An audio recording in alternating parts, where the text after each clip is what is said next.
ایسی ایسی کوئی بات نہیں ہے، میں روز شاور لیتی ہوں۔ اچھا، کتنی بار؟ ماہم: ایک بار۔ صرف ایک بار؟ بہت گندی ہو تم۔ ماہم: میں تو دن میں 3 بار شاور لیتا ہوں، مجھے اتنی گندی بیوی نہیں چاہیے۔ مرتضی اب اس کے پاس سے اٹھتے ہوئے بولا، ایسے ظاہر کیا جیسے ماہم کے پاس سے بدبو آ رہی ہے۔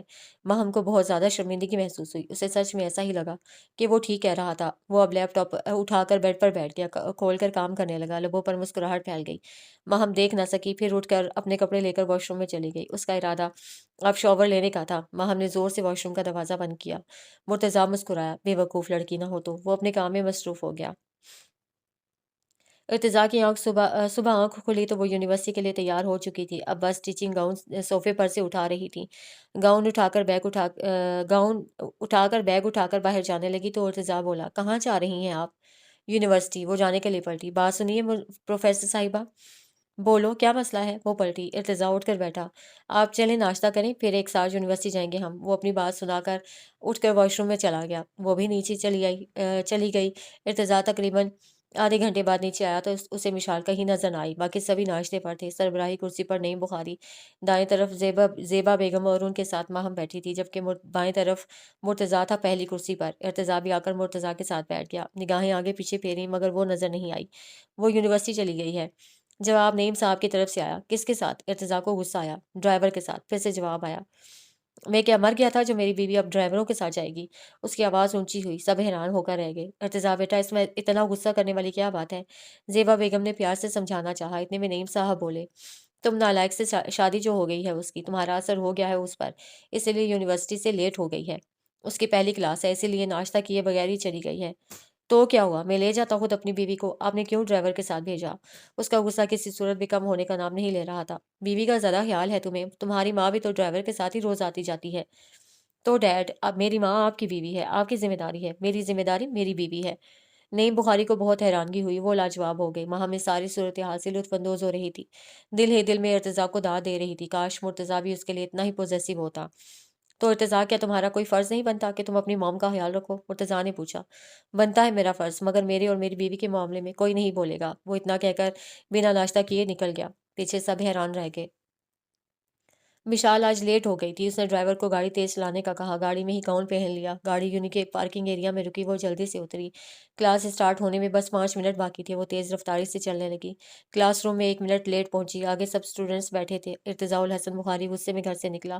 ڈرائیو کے دوران ڈرائیور کو فون کیا، مگر تب تک وہ یونی پہنچ چکے تھے۔ جب یونی آیا تو مشال کلاس لے رہی تھی۔ پہلے اس کا دل کیا کہ جا کر کلاس ختم کروا دے، پھر مشال کا سوچ کر اس کے آفس میں آ گیا۔ غصے میں چکر لگانے لگا۔ وہ کافی دیر ٹہلتا رہا۔ مشال کلاس ختم کر کے جب اپنے آفس میں آئی تو سامنے ہی ارتضیٰ کو ٹہلتا ہوا پایا۔ اس نے آ کر کتاب ٹیبل پر رکھی، اپنی چیئر پر بیٹھی اور سامنے رکھے جگ سے پانی گلاس میں ڈال کر پینے لگی۔ ارتضیٰ اس کی طرف ہی دیکھ رہا تھا۔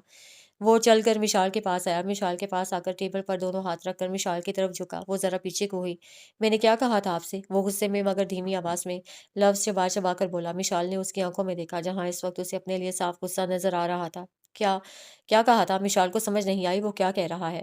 اسے مزید غصہ آیا۔ اب اسے ارتضیٰ کی بات تک یاد نہیں تھی، اور یہ چیز ارتضیٰ کو گوارا نہیں تھی کہ خاص طور پر وہ انسان جس کو وہ سب سے زیادہ چاہتا ہے وہی اس سے بھول جائے۔